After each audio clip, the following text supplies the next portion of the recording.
What is grace? Is it enough to save your life?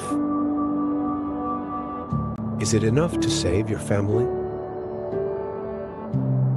Is it enough to pull you out from the darkness?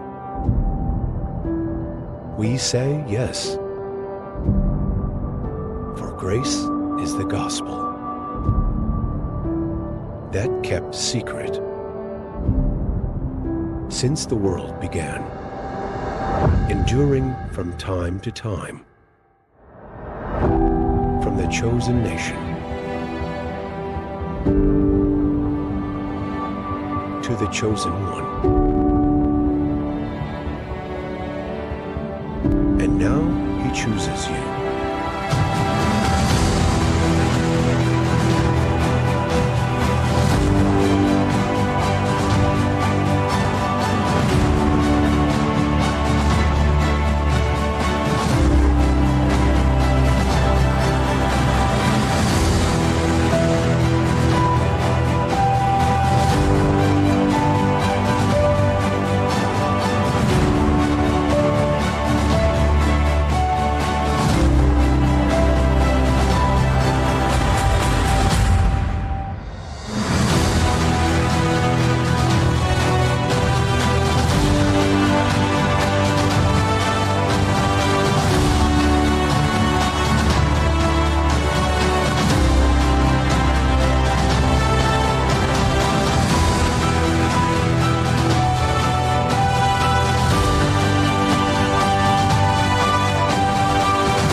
Shalom, shalom. Selamat bergabung lagi di dalam acara kami saat ini, Eyesight Insight Podcast.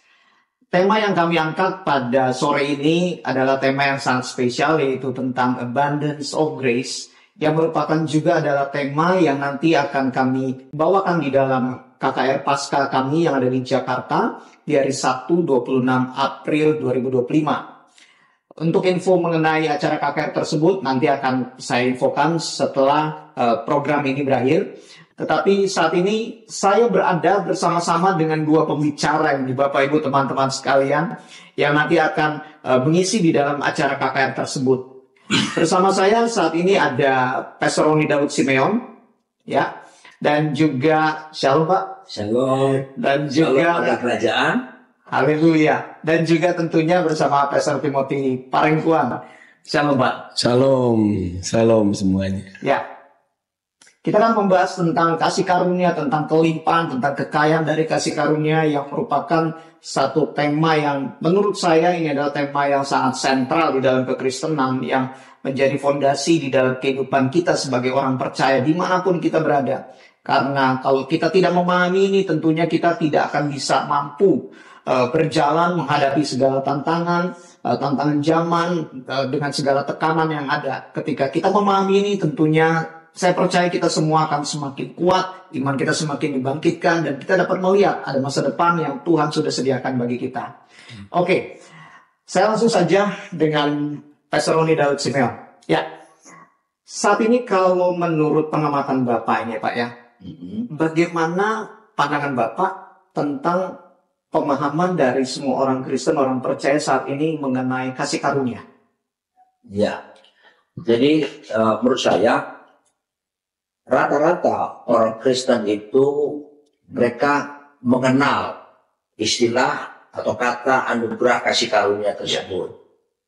Kalau ditanya pemahaman, nah itu tentu kita harus lihat lebih dalam lagi, karena rupanya pemahaman yang dimasukkan kebanyakan orang Kristen sekarang itu bukan kepada kasih karunia yang memang seharusnya apa, tapi justru unsur-unsurnya. Misalnya mereka berkata, ya ini semua karena anugerah Tuhan. Dan mereka lihat karena apa? dari sisi kebaikan Tuhan, Hmm. dari sisi kemurahan Tuhan. Ya. Nah, misalnya dapat pekerjaan baru, oh ini anugerah. Hmm.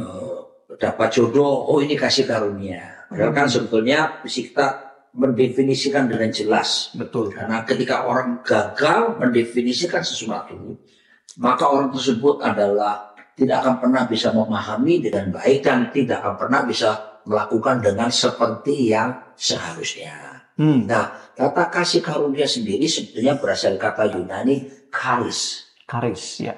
Charis itu sebetulnya bicara tentang God's ability. Jadi memang kemampuan Tuhan yang diberikan kepada kita di saat kita tidak mampu untuk supaya mampu melakukan atau taat pada kebenaran firman Tuhan. Jadi siapapun kita tanpa anugerah, Ya. kita tidak akan pernah bisa taat melakukan firman Tuhan. Jadi kita memang Ya. membutuhkan anugerah yang daripada Tuhan. Ya. Kalau saya suka mengakronimkan, dan ini sebenarnya saya belajar dari seorang hamba Tuhan yang menulis buku sudah lama sekali, kira-kira 30 tahun saya baca. Grace itu ada singkatannya. Oh ya, oke. Gift, Hmm. pemberian gratis. Tapi R-nya itu redemption. Akibatnya ada penebusan Penebusan. terjadi. A-nya itu akses, jalan masuk untuk kita bisa ketemu Tuhan. Karena tanpa anugerah tidak bisa kita akan mengalami Tuhan. Betul. C-nya itu karakter, membuat kita bisa berjalan dalam karakter Kristus. Lalu E-nya yaitu eternal life, hidup kekal di setia bagi kita. Kurang lebih begitu. Wah, ini ini menarik karena singkatan itu menurut saya cukup menggambarkan tentang kasih karunia, Ya. tentang bagaimana seharusnya kita berjalan di dalam pemahaman yang benar tentang kasih karunia. Tapi sayang ya Pak ya, kenapa maksud saya gini nih, jadi pertanyaan juga, kenapa akhirnya orang Kristen tidak bisa memahami dengan benar tentang kasih karunia ini ya? Kita lihat Matius 16 ayat 18 itu Ya. waktu Yesus dengan murid-muridnya kan siapa Ya, ya. aku ini? Ya, ya. Petrus berkata, engkau adalah Mesias, Yes. Allah yang hidup. Yes. Lalu Yesus berkata, Petrus, upon this rock I will build my ecclesia, my Yep. church. Yep. Nah, aku yang membangun gerejaku, semuanya huruf besar. Akunya huruf besar. Rupanya dalam perjalanan waktu ada penyimpangan. Aku yang mendirikan gerejaku huruf kecil semua. Aku, Oke. aku yang membangun gerejaku punya. Ya, Ini biasanya gereja tipe Kristen kedagingan. Kompromi dengan Ya, ya. dunia. Ya, ya. Dia ada ibadah, tapi dia juga melakukan hal yang sama. Ya, dosa tetap jalan terus. Tapi juga ada yang disebut dengan aku, itu akunya huruf kecil. Mendirikan gerejaku, kunya huruf besar. Manusia, aku yang mendirikan gerejanya Tuhan. Karena dia lihat gereja Tuhan ini, kita lihat ini kebanyakan orang yang hyper grace. Karena aku semuanya dilemparkan kepada Tuhan. Ada apa? Tuhan. Padahal ada tanggung jawab Tuhan, ada tanggung jawab kita. Ada bagian Tuhan, ada bagian kita. Iya, betul. Ini penyimpangan tadi itu. Misalnya orang akhirnya bisa miskin soal kasih karunia. Akibatnya hukumnya ditegakkan. Karena aku. Low, ya, ya. Aku manusia. Iya. Dia kerja. Punya Yesus. Iya. Tapi ada penyimpangan yang ketiga. Aku guru besar Tuhan yang mendirikan gereja. Punya huruf kecil. Ini hyper grace. Kalau tadi cheap grace, ini hyper grace. Jadi hyper ya. Jadi berlebihan soal pemahaman tentang kasih karunia. Dan mereka berpikir begini, kasih karunia itu cuma ada hukum, maksudnya hukum itu cuma ada sampai waktu penyaliban Yesus. Sesudah penyaliban waktu semua anugerah sudah. Dan bahkan yang mengerikan adalah banyak generasi muda, milenial khususnya, memahami anugerah itu meniadakan hukum. Wah, iya. Ini yang parah nih. Iya, betul. Padahal kasih karunia itu ada untuk memampukan kita melakukan hukum-hukum firman. Betul. Salah satunya hukum yang ada itu, dan kita gereja universal ini mempercayainya Iya. dari berbagai aliran denominasi ya, bahwa Matius 22 ayat 37 sampai 39 itu kasih Tuhan Allahmu, terus itu hukum utama, kasih sesamamu. Nah itu hukum itu, tapi nggak akan mungkin kita bisa lakukan dengan baik tanpa anugerah. Gitu. Nah, tapi mereka yang hypergrace menolak ini, bahwa pengertian tentang mengasihi Tuhan, mengasihi sesama itu hukum, dah kita nggak perlu kerjakan kembali. Apalagi doa Bapa kami, minta ampun dosa. Iya. Ampunilah kami seperti kami mengampuni orang yang bersalah kepada kami. Oh, itu sebelum penyaliban Yesus mengajarkan itu. Matius 6 ayat 9 dan sampai 13. Tapi sudah penyaliban sudah nggak perlu lagi. Nah, ini kan penyimpangan-penyimpangan yang kita alami tadi. Yang selanjutnya adalah I will build my, semuanya bisa my ecclesia. Nah, jadi mendudukan porsi yang tepat bahwa kasih karunia itu tidak menyediakan hukum. Kasih karunia itu memampukan kita untuk melakukan firman Tuhan, termasuk hukum-hukum yang Tuhan tetapkan dalam kebenaran firman Tuhan. Ada satu ayat, boleh ya? Ya, silakan Pak. Dalam Titus pasal yang kedua, itu jelas, kita bilang gini. Titus pasal 2 ayat yang ke 11-12 ini. Karena kasih karunia Allah yang menyelamatkan semua manusia sudah nyata, saving grace. Ia mendidik kita ke 12. Ia mendidik kita supaya kita meninggalkan kefasikan dan keinginan-keinginan duniawi, dan supaya kita hidup bijaksana, adil dan beribadah di dalam dunia yang sekarang ini. Jadi justru karena anugerah itu mendidik kita nih. Ya. Ngapain mendidik kita? Ya, meninggalkan kefasikan. Jadi kita bisa berjalan dalam kebenaran. Karena mereka yang salah menggunakan tentang kasih karunia, selamat. Nggak peduli tentang gimana. Ada anugerah yang sudah menjadikan, tunggu dulu loh. Anugerah itu memberi taat kepada hukum, memampukan taat, tapi mendidik supaya kita meninggalkan segala kefasikan, meninggalkan keinginan-keinginan duniawi, dan jadi hidup bijaksana, adil, beribadah. Seperti itu. Ya, ini saya jadi kagum dengan apa yang tadi dibukakan ya, dalam konteks begini. Ketika kita tadi memahami kasih karunia dengan tepat, kita tentunya akan mengerti bagaimana kita menerima atau menghargai kasih karunia yang Tuhan sudah berikan. Tetapi tadi yang seperti dijelaskan oleh Pastor Roni tadi, itu akhirnya kita bisa melihat bahwa hari-hari ini berarti banyak sekali penyimpangan, fondasinya sudah salah, dan akhirnya membuat pada umumnya, walaupun tidak semua, pada umumnya kita sebagai orang percaya, ya akhirnya kita hanya menggampangkan gitu, mungkin bisa dikatakan ya Pak ya, kasih karunia-Nya itu. Jadi tadi yang kayak istilahnya, oh ya ini semua karena kemurahan Tuhan, ketika misalnya kebutuhannya dijawab, istilahnya kayak begitu. Nah, padahal kan sebenarnya lebih dalam daripada itu. Saya setuju tentang bagaimana kasih karunia ketika kita pahami, seharusnya itu memampukan kita untuk melakukan ketetapan ataupun hukum Tuhan. Sebab pada umumnya sih Pak, setahu saya, Pastor Pini juga begini, ketika kita ketika kita tidak menghargai kasih karunia, seringkali kan pemahaman yang saya dapat, yang saya lihat, apalagi nih anak-anak muda, tadi saya udah misalnya kehidupan lama udah nggak ada, terus menerima penebusan Yesus. Nah, mereka pada umumnya berpikir berarti saya bisa melakukan apa saja, hidup bebas gitu. Karena anugerah katanya. Karena anugerah. Zaman anugerah. Oh, berarti dari situ Pak ya, karena fondasinya ada yang sudah banyak disimpangkan gitu ya. Jangan lupa kata dosa di dalam bahasa Yunani hamartia. Melenceng dari sasaran. Dosa bukan sekedar perbuatan buruk, betul, perbuatan jahat. Dosa itu perbudakan.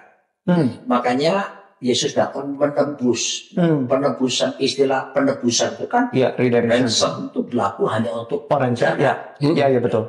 Nah, kita ditebus itulah kita menerima anugerah. Gitu loh. Anugerah. Tapi anugerah yang dimaksudkan firman Tuhan itu anugerah yang disertai dengan tanggung jawab. Yes. Jadi bukan cuma gua diterima anugerah ya udah selesai sampai situ maka bebas melakukan. Karena saya ketemu dalam dunia pelayanan kenyataan sehari-hari anak muda punya pikiran seperti itu. Bahkan saya pernah mendengar seorang pembicara, kalau kamu sudah menerima anugerah dari Tuhan, lalu kemudian kamu misalnya melihat film porno apa semua gini terus biar singkat cerita bisa sampai terjebak dalam pornografi. Lalu kamu meninggal, kira-kira gimana?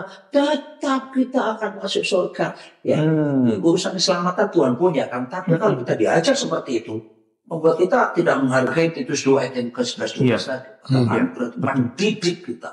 Betul. Ya, kata pendidikan itu kan edukari dalam bahasa aslinya. Edukari itu sifatnya inside out, mengeluarkan sesuatu yang sudah di dalam kita. Ya, jadi kasih karunia waktu kita bertobat, kasih karunia kita terima kan, saving grace, kasih karunia keselamatan. Tapi kan Tuhan ingin bukan cuma menjadi milik, tapi dinyatakan kasih karunia ini dalam apa? Buah-buah kehidupan. Betul. Jadi sifatnya Betul. tadi waktu menerima outside in, sekarang inside out.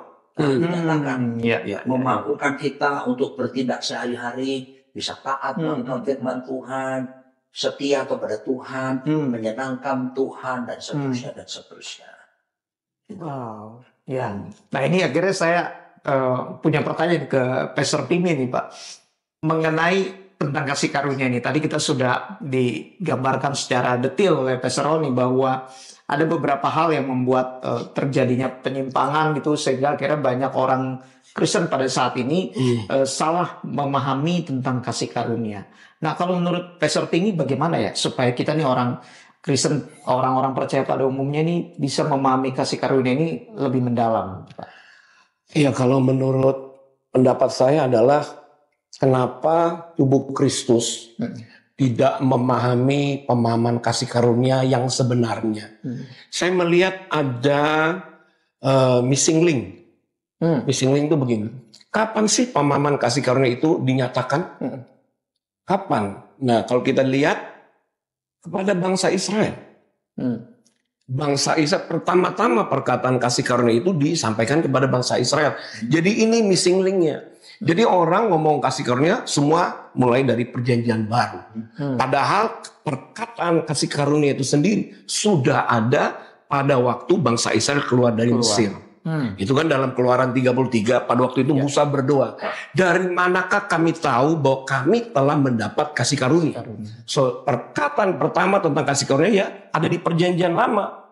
Yang menjadi permasalahan dengan orang Kristen mengatakan begini, kita orang Kristen kasih karunia, orang Israel itu Taurat, jadi terputus. Padahal perkataan kasih karunia itu pertama-tama sudah ada di awal kepada bangsa Israel terlebih dahulu. Justru bangsa-bangsa lain, pelayanan Paulus kepada bangsa-bangsa lain supaya bangsa-bangsa lain itu dijemput masuk kepada kasih karunia yang pernah disampaikan Tuhan kepada bangsa Israel. Nah, karena ini missing linknya, sehingga orang yang saya lihat ya Pak Saroni bahwa kekristenan yang ada mereka melihat kasih karunia itu hanya dari perjanjian baru. Padahal kalau saya melihat lebih jauh lagi, waktu Tuhan memperkenalkan kepada waktu Musa berdoa, lalu muncul perkataan kasih karunia. Apa sih bagi bangsa Israel kasih karunia? Ini ada hal yang menarik yang saya mau kutip dari Ulangan 29 ayat 29. Ya. Di situ dikatakan begini, saya bacakan ya. Hal-hal yang tersembunyi ialah bagi Tuhan, ya. Tetapi hal-hal yang dinyatakan ialah bagi kita dan bagi anak-anak kita sampai selama-lamanya, supaya kita melakukan segala perkataan Taurat ini. Saya menemukan pemahaman tentang hal yang tersembunyi ini, justru ini dia yang ada hubungannya dengan kasih karunia. Sebab kalau tadi Pastor Roni melihat kasih karunia dari Yunani, saya melihat kasih karunia dari Hebrew. Kasih karunia dari Hebrew itu adalah chesed. Chesed itu chet, samek, dalet. Hesed. Ya. Nah, Ulangan 29 ini rahasia itu Sod, Samek, Baf, Dalet. Jadi rupanya pemahaman tentang kasih karunia ini, waktu Musa ngomong hal yang tersembunyi bagi Tuhan, tapi ketika dibukakan, when the mystery being revealed is to us and our children. Rupa-rupanya kasih karunia ini ada hubungannya dengan misteri. Ya. Makanya Paulus ketika dibukakan dia ngomong dalam Roma 16 dikatakan begini, inilah rahasia yang tersembunyi selama berabad-abad lamanya. Yeah. Misteri. Jadi Paulus dengan mindset Ibrani dia mengerti bahwa kasih karunia itu ada hubungannya dengan the mystery of God, rahasia Tuhan. Yeah. Dan di dalam rahasia Tuhan ini saya pelajari lagi Pastor Roni, ini berbicara tentang the reality preserve yang sudah disiapkan jauh-jauh hari di dalam blueprint. Jadi pada waktu Tuhan mau menciptakan manusia, Tuhan udah punya blueprint. Blueprint ini adalah realita yang Tuhan mau supaya manusia alami.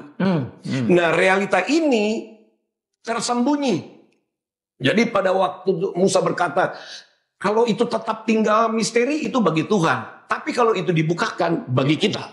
Ya. Nah, waktu Musa keluar, Musa ngomong, dari mana gerangan dapat kami ketahui bahwa kami memperoleh misteri ini, yaitu tentang kasih karunia. Ya, karena ini kan berbicara tentang perpindahan, Pastor ya, from slave mentality to heir, to kingdom, dari perbudakan kepada identitas baru, identitas budak kepada identitas kerajaan, dan itu hanya bisa diperoleh dari penyingkapan kasih karunia. Jadi Musa menerima, dari mana? Sehingga itu ekstrim ayatnya. Kami dibedakan dari bangsa lain. Yang beda apanya? Misteri yang dibukakan. Jadi ini yang menurut saya missing linknya. Jadi ketika diberitakan kasih karunia dari sisi perjanjian baru saja, tanpa melihat terjemahan yang ada dalam bahasa Ibrani, orang pikir, aduh kasih karunia itu mujizat. Padahal grace is a reality. Padahal kasih karunia itu satu realita yang harus diperkenalkan. Kalau orang mengerti tentang realita itu, orang malas berbuat dosa. Ya. Orang nggak tertarik untuk kehidupan yang pokoknya kan pemahaman tentang hyper grace atau cheap grace itu kan. Yang penting kan kita udah diampuni, dosa masa depan sudah diampuni, jadi kita jatuh dalam dosa nggak apa-apa, padahal salah. Pada waktu seseorang memahami kasih karunia, dia dibukakan tentang realita hidupnya. Which is dalam realita hidupnya itu nggak ada hubungannya dengan dosa. Justru ketika dibukakan tentang kasih karunia ini orang nggak mau. Kenapa? This is a given reality. Ini adalah realita yang diberi. Nggak tertarik orang jatuh dalam dosa. Nah, yang penyingkapan ini kurang banyak. Jadi akhirnya pemahaman tentang kasih karunia tadi kan bagus tuh grace itu God's ability. Sekarang saya tambahkan dari sudut Ibrani adalah the reality hidden. Reality yang tersembunyi, yang sebenarnya mau dibukakan, tapi karena manusia jatuh dalam dosa, maka itu tetap tersembunyi. Jadi agenda Aba ini, Yeshua harus datang. Tujuannya apa? Menyingkapkan misteri itu kepada siapa? Orang-orang yang ditebus. Jadi buat orang-orang yang ditebus ini, blessingnya adalah menerima realita yang sebenarnya yang sudah dipersiapkan sebelum permulaan zaman. Kan Petrus juga ngomong, ini sudah dipersiapkan sebelum permulaan zaman. Bahkan dikatakan Kristus ini harus hadir bagimu yang sudah dipersiapkan di akhir zaman untuk dimanifestasikan. Nah, jadi pemahaman tentang kekayaan kasih, Paulus beberapa kali ngomong tentang ini juga nih. Efesus 1 ayat 7.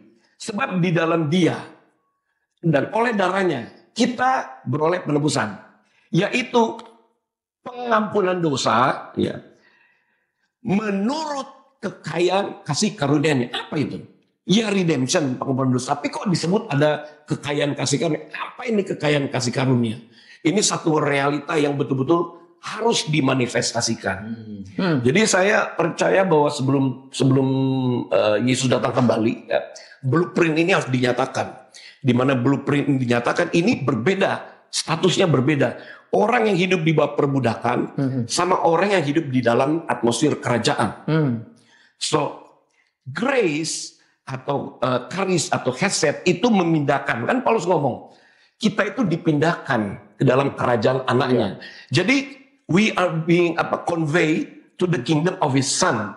Jadi kalau ngomong tentang kasih karunia ini, ada wilayahnya, ada identitasnya. Paulus kan ngomong dipindahkan ke kerajaan anaknya. So ada realitanya itu kingdom, tapi ada identitasnya. Son. Jadi sonship jadi orang-orang hidup dalam keputraan Kristus, dialah yang mendapat bagian untuk memanifestasikan realita kasih karunia atau kekayaan kasih karunia. Ini kan harus dibagi. Kalau nggak kita lihat begitu-begitu aja orang Kristen jatuh, bangun paling datang ke pendeta, didoain, dikuatkan, tabah ya jalannya, nggak hidup dalam realitas sebenarnya. Tapi pastor, saya lihat kesaksian jemaat mula-mula, which is kalau saya boleh akui totally different dengan kehidupan kita sekarang. Jemaat mula-mula itu karena memang Paulus itu cuma menerima satu topik dalam pemberitaan Injilnya dia. Topiknya adalah kekayaan kasih karunia. Maka Rasul Paulus kan juga disebut the Apostle of Grace. Jadi dia topiknya kekayaan kasih karunia. Lihat hasilnya. Jemaat mula-mula seperti apa? Fenomenal. Ngomong sakit penyakit, mujizat terjadi terus. Ngomong kemiskinan, tidak ada. Kisah Rasul mencatat tidak ada yang miskin di antara mereka. Kok bisa? Bahkan challenge-nya begini. Orang menjual rumahnya, diserahkan di bawah kaki para rasul untuk dikelola. Tapi tidak berkekurangan. Kok bisa? Karena different reality. Karena realita yang berbeda. Ini kan harus diperkenalkan. Jadi menurut saya adalah karena ada missing link, tidak terkoneksi. Dan di hari-hari sekarang kayaknya harus dibahas, itu dikupas supaya kekayaan kasih karunia ini dapat dialami oleh setiap orang yang notabene menerima penebusan Yeshua Mesias, menerima penebusan Yesus. Kalau enggak kapan lagi? Kalau namanya dibedakan, apa bedanya? Harus dibedakan. Nah, orang misalnya ngomong tentang hidup berkelimpahan, ketakutan tuh pastor ngomong hidup berkelimpahan, ntar dipikir nanti teologi kemakmuran. Padahal biblical standpoint Alkitab, kekayaan kasih karunia yang melimpah dalam segala hal bahkan. Karena realitanya beda. Nah, ketakutan untuk membagikan pesan ini karena missing link tadi. Padahal lihat kehidupan yang Tuhan ajarkan. Dalam hal kehidupan orang-orang atau bangsa Israel, orang Yahudi, semuanya melimpah. Saya lihat nih, pastor, saya pelajari persembahan mereka melimpah. Nggak perlu ke Indomaret tukar uang receh untuk kasih kolektor. Mereka melimpah. Perayaan-perayaan melimpah. Saya lihat itu. Mulai dari perayaan Paskah, lalu Shavuot, Sukkot, setiap kali ada persembahan melimpah. Kenapa? Mindsetnya lain. Dan itu diterapkan di jemaat mula-mula. Jadi di jemaat mula-mula challenge-nya kan ditulis di Kisah Rasul. Mereka menjual rumah, dikasih, tapi nggak berkekurangan. Karena mindsetnya adalah abundant mindset. Nah ini harus dibukakan. Kalau enggak, orang tidak akan pernah tertarik karena orang tidak akan pernah tertarik dengan kasih karunia. Orang berpikirnya begini, kasih karunia itu hanya keselamatan, mati masuk surga, diampuni. Padahal it's a reality. Kapan lagi itu harus dimanifestasikan? Menurut pengamatan saya, sebelum Yesus datang ada satu fase, tinggal sedikit nih, fase buat orang-orang yang menerima pewahyuan ini, inilah yang akan memanifestasikan realita yang sebenarnya. Satu realita Tuhan yang dipercayakan kepada manusia. Itu saja. Wow, ini luar biasa ini karena pembicaraan yang kita bahas pada hari ini tentang kasih karunia itu membuat kita akhirnya bisa memahami, Bapak Ibu teman-teman yang menyaksikan tayangan ini. Tadi dikatakan bahwa kasih karunia tadi dari Pastor Roni bahwa itu adalah God's ability. Dari Pastor Timmy bahwa itu adalah misteri ataupun realita yang harus dinyatakan. Seharusnya kita sebagai orang percaya kita bisa memahami ini lebih dalam. Karena ini akan menjadi pijakan kita untuk terus kita berjalan ke depan ini. Hari-hari ini kan bisa dikatakan ekonomi sepertinya semakin sulit, apalagi dengan kebijakan Amerika kemarin ini kan membuat semuanya harus semuanya masuk ke dalam perang dagang gitu ya, perang dagang ekonomi. Mungkin pengusaha-pengusaha lagi bingung gitu dengan kedepannya bagaimana. Tetapi ini yang perlu kita pahami adalah tadi yang seperti dikatakan. Saya menggabungkan nih dari dua perspektif ini. Ada kemampuan Tuhan, ada realita yang harus kita nyatakan. Bagaimana itu supaya bisa termanifestasi melalui kehidupan kita. Nah, ini mungkin saya tanyakan dulu ke Pastor Roni. Karena begini, Pak. Ini kalau kita lihat dengan keadaan zaman sekarang ini yang penuh dengan luar biasa AI, teknologi berkembang gitu. Terutama anak muda. Dan pada akhirnya yang saya lihat pemahaman anak muda seringkali akhirnya terpengaruh, mungkin bisa dikatakan begitu, yang mereka punya pemahaman antara percaya dengan tidak percaya kepada Tuhan, agnostik lah istilahnya kayak begitu. Apakah ini mungkin juga ada kaitannya Pak ya dengan bagaimana mereka tidak memahami dengan jelas mengenai kasih karunia itu? Iya, tadi disinggung soal tsunami ya, bagaimana AI tadi. Jadi memang sekarang ini kita harus mewaspadai akan ada tsunami besar-besaran di seluruh dunia sebenarnya. Yang pertama itu adalah tsunami revolusi sosial media. Wah, iya. Ya, sekarang di Indonesia ini ternyata anak-anak muda menggunakan internet, sosial media rata-rata per hari 4,8 jam. Berarti satu minggu berapa kali? Sudah 30 jam. Kurang lebih ya, 30 jam. Ibadah cuma 1,5 jam, seringkali ogah-ogah. Iya, cuma 1 kali seminggu lagi. Ya, lalu kemudian kita bisa melihat lagi tsunami yang berikutnya adalah tsunami ini LGBT Iya. Kenapa plus? Variannya udah lebih dari 100 lebih. Iya, betul. Zaman saya masih muda dulu, sekarang masih muda sih, cuma rambutnya aja nggak setuju. Membenci itu paling orang semua bilang gay, homo. Tapi kalau saya ngomong gini, saya tidak membenci sesuatu yang punya perilaku menyukai sejenis ya. Cuman saya memberitahukan bahwa itu bukan kebenaran. Itu Anda bisa dilepaskan dari situasi ketertarikan kepada pasangan sejenis lewat kuasa dari Yesus Kristus. Lalu kemudian tsunami yang berikutnya itu yang tidak kalah pentingnya AI tadi. Nah ini kita bisa melihat ya, anak-anak muda kita dicekoki dengan informasi-informasi yang terus-menerus kadang-kala sampai ada statement begini, sesuatu yang tidak benar ketika itu berulang-ulang dinyatakan menjadi benar sebagai satu kebenaran. Betul. Nah itu yang membuat mereka akhirnya memahami, termasuk prinsip kasih karunia ini jadi berbeda karena misalnya kelompok-kelompok yang sekarang kita tahu pasti bahwa aktif sekali mereka menggunakan sosial media. Kelompok baik itu cheap grace maupun yang disebut hyper grace itu begitu kuat mereka menggunakan sosial media ini sehingga anak-anak muda itu mereka melihat dan mereka mulai melihat aku bagaimana bisa seperti tekanan harus hidup kudus apa kenyataannya aku daging kok. Jadi membuat mereka mempermaklumkan kehidupan mereka yang jatuh bangun itu wajar katanya. Kan ada anugerah, belajar tidak apa-apa. Padahal 1 Yohanes 3 ayat 9 berkata begini. Setiap orang yang lahir dari Allah tidak berbuat dosa lagi. Sebab benih ilahi tetap ada di dalam dia dan ia tidak dapat berbuat dosa karena ia lahir dari Allah. Dan ini tentunya karena cara kerja kasih karunia. Pastor Tim tadi sudah bagus menjelaskan. Saya terberkati sekali karena itu seperti sesuatu tersembunyi kemudian sudah dinyatakan.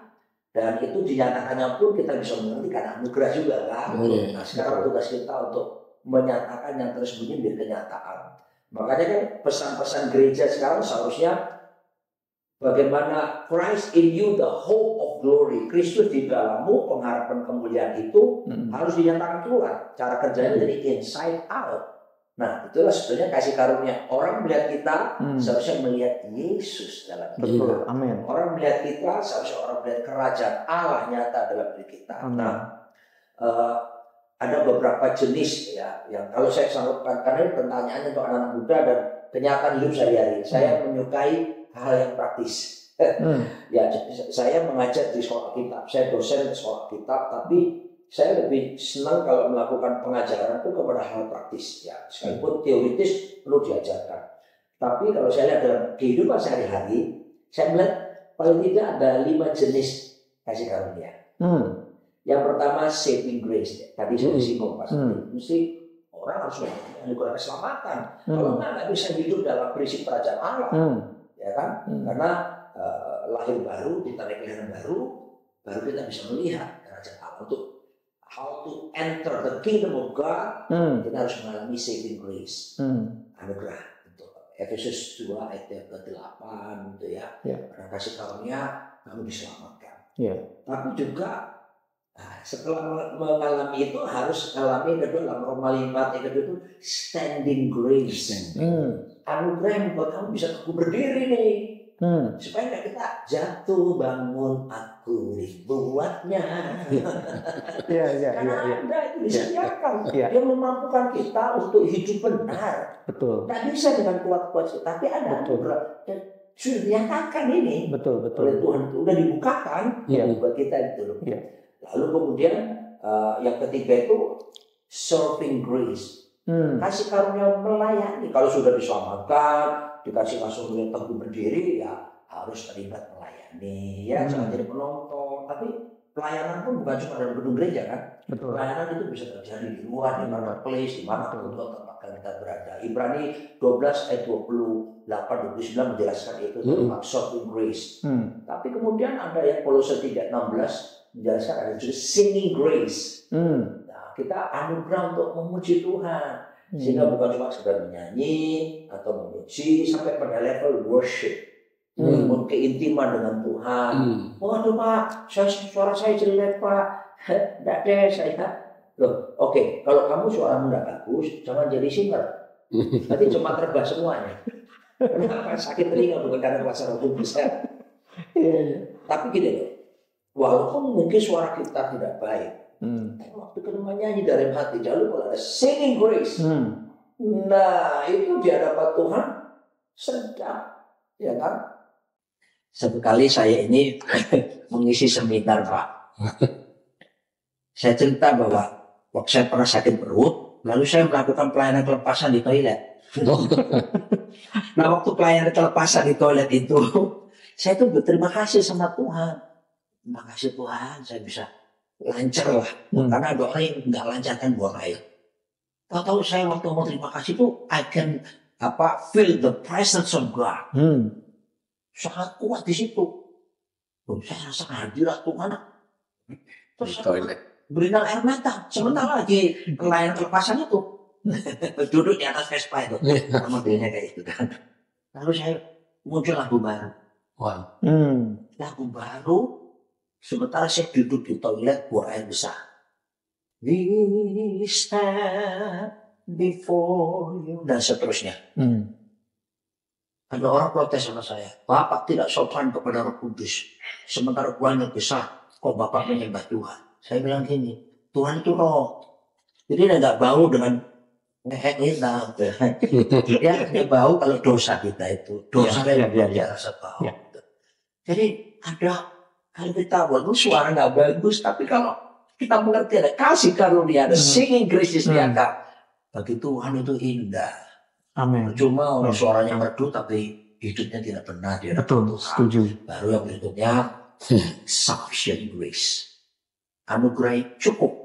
2 Korintus 12 kan Paulus berkata ayat 9, cukuplah kasih karuniaku bagi kamu, kata Tuhan. Sebab justru dalam kelemahan itulah kuasaku menjadi sempurna. Sufficient grace. Cukuplah kasih karunia. Anugerah Tuhan selalu cukup. Buat seluruh pemirsa dari program ini, apapun situasi Anda saat ini, anugerah Tuhan selalu cukup menolong kita untuk kita mengalami keselamatan, bisa teguh berdiri dengan goncangan badai dunia maupun tsunami tadi, membuat kita bisa melayani sesuai dengan talenta kita masing-masing, membuat kita bisa terhubung dalam keintiman lewat ujian penyembahan kita, dan bahkan cukup memampukan kita untuk melakukan apapun dalam tanggung jawab yang Tuhan berikan kepada kita. Seperti ini menarik, sangat menarik, karena tadi yang dijelaskan oleh Pastor Roni, kemudian juga tadi ada dilengkapi dengan penjelasan dari Pastor ini perspektif kenabian. Hanya tadi perlu ada sesuatu yang dibukakan, betul. Wah, sama kita. Iya, jadi saya berada di tengah-tengah dua pembicara yang hebat yang nanti akan hadir di KKR ya, Bapak Ibu, teman-teman yang menyaksikan tayangan ini. Jangan lupa KKR Pasca 26 April 2025. Oke, saya lanjutkan lagi. Di mana? Di Menara Kuningan, ya di Menara Kuningan, di Menara Kuningan. Nanti lengkapnya nanti setelah akhir dari acara ini. Tapi begini, saya mau melanjutkan aja begini, bahwa apa yang tadi dijelaskan oleh Pastor Roni itu kita sebenarnya semakin mengerti bagaimana nih mengapply-nya gitu ya, melakukannya di dalam kehidupan kita sehari-hari ketika kita memiliki pemahaman kasih karunia itu sendiri. Nah, ini yang jadi pertanyaan juga bagi saya nih. Kan tema kita nih, saya ke Pastor Tim ini. Tema kita nih kan nanti di tanggal 26 April itu dan sepanjang bulan April. Oh ya, sepanjang bulan April ini Pastor Roni kita tentang grace gitu. Semua acara kita melakukan di 3 kota. Di 3 kota, Surabaya, Manado, dan juga Jakarta. Di Jakarta sendiri kita ada beberapa kali kegiatan ya, ada seminarnya, kemudian ada Pesak Celebration-nya, tapi juga ada KKR Paskanya juga. Semuanya temanya sama. Tidak kebetulan kalau menurut saya. Tapi yang menjadi mungkin teman-teman Bapak Ibu yang menyaksikan ini, kenapa diambilnya temanya tentang kekayaan kasih karunia? Mungkin Pastor Timi bisa menjelaskan mengapa kita perlu memahami atau mengerti tentang kekayaan kasih karunia yang sebenarnya Tuhan sudah sediakan bagi kita, seperti di dalam Efesus 2 ayat 7, yang tema yang kita ambil kan di Efesus 2 ayat 7. Silakan Pak. Ya, kembali lagi kalau saya melihat itu kan pemahaman tentang kasih karunia itu dijabarkan dalam oleh Rasul Paulus. Ya. Dan Rasul Paulus kan sendiri dia orang Yahudi. Jadi ketika dia mengupas tentang kasih karunia, dia mengupasnya dari paradigma Ibrani. Ya. Jadi itu akhirnya dia sebut itu adalah kekayaan yang tersimpan selama berabad-abad. Sebagai seorang Yahudi yang dididik oleh Gamaliel, itu ketika itu belum dibukakan, dia nggak tahu apa itu. Tetapi ketika Roh Kudus datang, ketika Roh Kudus melawat dia di Damsyik, baru dia dibukakan, dan di dalam masa-masa di mana dia dibukakan tentang misteri yang tersimpan selama berabad-abad, barulah dia sampai berkata bahwa sikap-sikap dulu yang kubanggakan aku anggap sampah, karena tidak sebanding dengan realita itu. Realita kasih karunia yang begitu besar itu, dan akhirnya dia mengerti panggilan dia untuk bangsa-bangsa lain. Karena untuk bangsa-bangsa lain itu harus dijabarkan pelan-pelan, sementara untuk bangsanya sebenarnya lebih mudah karena pemahaman itu sudah datang dari bahasa asli. Tapi bangsa-bangsa lain itu harus diberitahu supaya mereka diundang. Kan di ayat yang lain bahkan Paulus bisa ekstrim ngomong bahwa kamu bangsa-bangsa lain, kamu akan sewarga dengan kami. Sampai seperti sewarga dengan Israel. Dalam hal apa? Menerima bagian yang tersimpan yang namanya kasih karunia itu. Dan akhirnya ya ketika dia memberitakan Injil yang diberitakan adalah dari pemahaman kasih karunia dinyatakan. Tadi Pastor Rodi keren sekali waktu terakhir dia katakan ada namanya singing grace. Pastor, di dalam bahasa Ibrani pada mulanya in the beginning, Kejadian 1 ayat 1, Bereshit itu Pak, itu ada ketika kita merangkai perkataan Bereshit itu Pak, itu artinya the song of grace. Kata Bereshit itu Pak, the song, nyanyian kasih karunia. Jadi pada waktu Tuhan pada mulanya, kan itu kan 5 kitab Musa. Musa kan dipanggil untuk melihat proses penciptaan. Bereshit pada mulanya, ternyata pada mulanya adalah the singing grace, song of grace. Dan di situ dibukakan bagaimana akhirnya saya mengerti pada waktu Tuhan menciptakan itu, He creates everything with song, dengan nyanyian kasih karunia. Waktu dia berkata jadilah terang, itu nyanyian kasih karunia semua itu. Yaitu kekayaan yang melimpah. Dan Paulus sangat semangatnya dia mau memperkenalkan kepada bangsa-bangsa lain. Yang tadinya dia bilang kok bagianku kepada bangsa-bangsa lain, ternyata bangsa-bangsa lain itu perlu untuk memahami tentang misteri ini. Jadi ini adalah kekayaan yang harus dibukakan sebelum dia datang kembali. Itu dahsyat sekali, saya setuju sekali. Jadi Pastor waktu saya bahas, saya pelajari tentang Bereshit itu, di dalamnya mau ngomong kingdom ada di situ, mau ngomong keputraan ada di situ, dan mau ngomong realita juga ada di situ. Mau ngomong apa? Buah sulung juga ada di situ. Karena kasih karunia ada hubungan dengan identitas buah sulung. Siapa lagi identitas buah sulung yang perlu kita ketahui? Yesus. Jadi soal identitas ada di situ. Soal nyanyian baru ada di situ. Jadi ketika saya dapat ini, saya bilang ini orang-orang percaya harus tahu loh ini. Ya. Ketika kejahatan bertambah-tambah, setan kan berusaha mau memperlihatkan kepada manusia, ini loh damai sejahtera, ini loh dengan teknologi-teknologi. Tidak bisa melawan yang namanya kekayaan kasih karunia. Nggak bisa. Amin, amin. Dan nanti di akhir zaman ini, karena dengan bangsa Israel terjadi perbedaan, dengan kita nanti terjadi lagi perbedaan. Kan dicatat tuh, ketika dosa bertambah banyak, kasih karunia juga berlimpah. Nanti akan kelihatan perbedaannya. Orang-orang yang hidup di dalam atmosfer kasih karunia sama orang-orang yang hidup di bawah kutuk beda. Kejahatan makin banyak, kompromi makin banyak. Tapi nanti ada generasi yang hidup di dalam kasih karunia, dalam realita beda. Nggak ada dosa di situ karena mereka lahir dari benih yang benar. Nggak ada. Ini harus kita sebarkan. Kalau nggak, kapan kelihatan perbedaannya? Betul. Jadi acara 26 ini bukan acara komunitas kami, acara kita semua. Ya. Tubuh Kristus. Tubuh Kristus. Jadi sebaiknya diundang sebanyak mungkin. Sebab apa? Aduh, kalau saya melihat pastor jemaat mula-mula topiknya cuma satu, kasih karunia. Sekarang kita udah canggih, udah terlalu banyak. Topiknya terlalu banyak. Jadi seperti dalam hati saya ada dorongan, go back to the beginning. Kita saya sempat ucapkan ini kan, declaring the end from the beginning. Kalau bahasa Inggrisnya lebih keren memang, declaring the end from the beginning. Kalau bahasa Indonesia itu Yesaya 46 ayat 10. Bisa declaring the end. Jadi what is to declare at the end? That is what in the beginning already. Apa yang harus dideklarasikan di akhir zaman? Kembali lagi kepada mula-mula. Apa itu? Mystery of grace. Nyanyian kasih karunia tadi. Makanya saya senang sekali Pastor Roni juga kan Tuhan kasih talenta untuk menyanyi. Aduh, kita berdua kita harus sebarkan ini nyanyian kasih karunia ini supaya kelimpahan kekayaan ini bisa ditangkap loh. Betul. Supaya ada perbedaan nantinya. Saya sih percaya bahwa sebelum Yesus datang, perbedaan itu akan semakin menyolok. Mereka hidup di dalam daging, dalam dosa, hidup dalam daging dosa, tapi kelompok orang-orang ini akan jadi kesaksian buat mereka. Kesaksian apa? Kesaksian Yesus kan? Kita semua memberitakan kesaksian Yesus. Berita apa yang kita saksikan? Living in the reality of grace. Hidup di dalam realita kasih karunia. Gitu. Wow. Haleluya. Luar biasa ini topik hari ini. Ya, karena memang dengan kita memahami kasih karunia dengan komplit, wah, kita sebenarnya akan melihat dan mengalami kekuatan dari kasih karunia itu.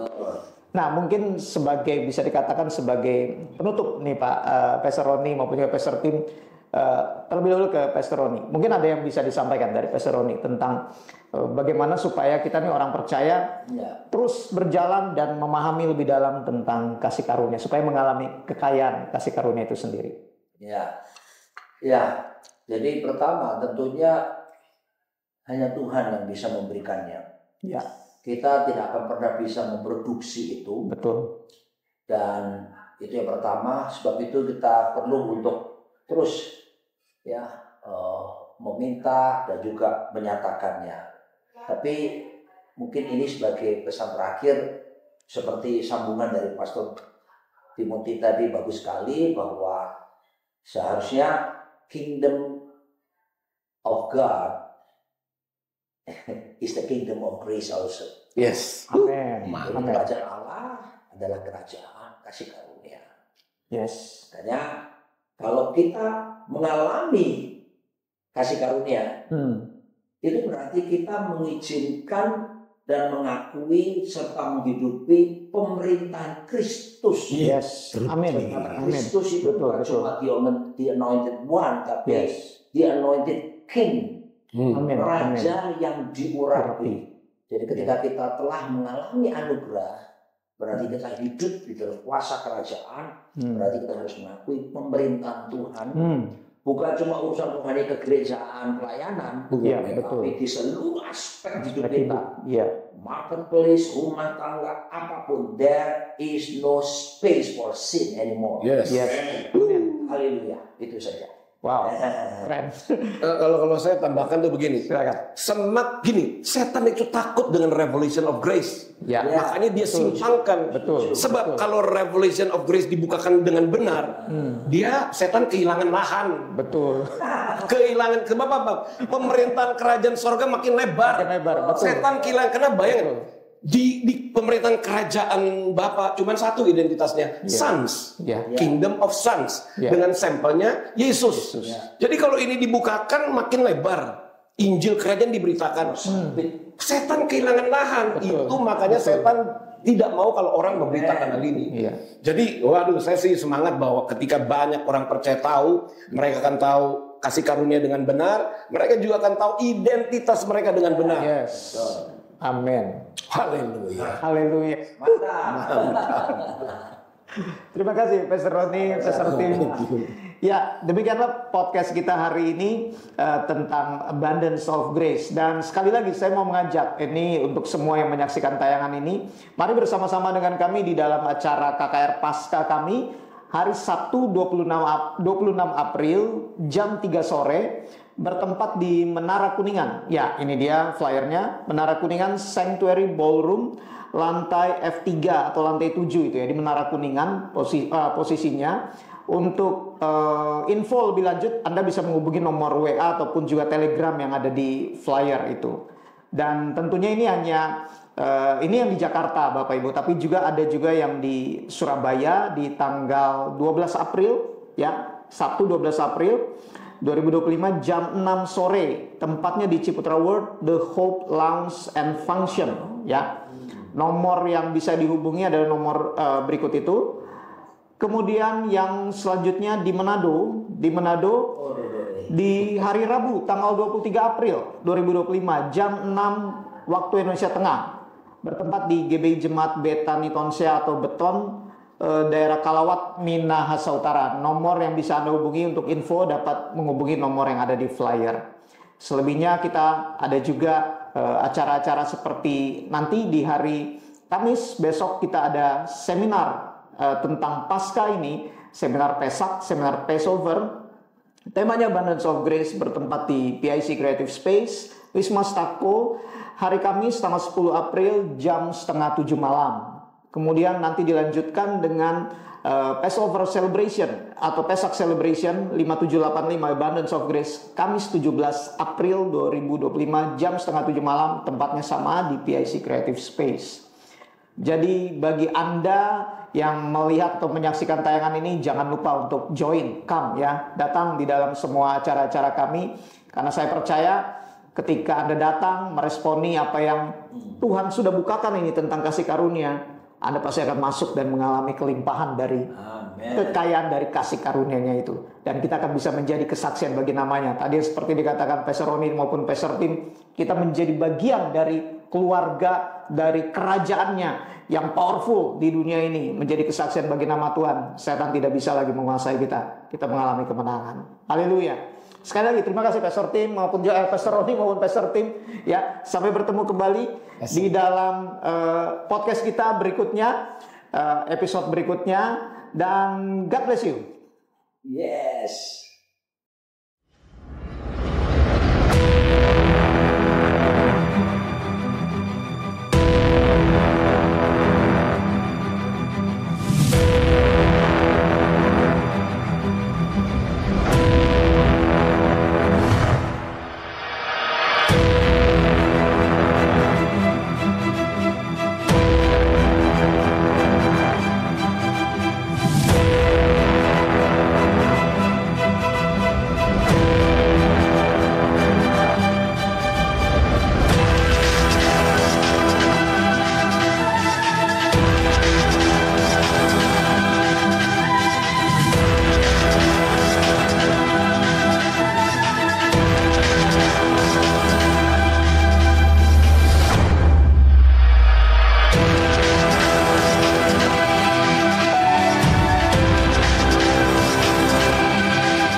Passover 2025, Abundance of Grace.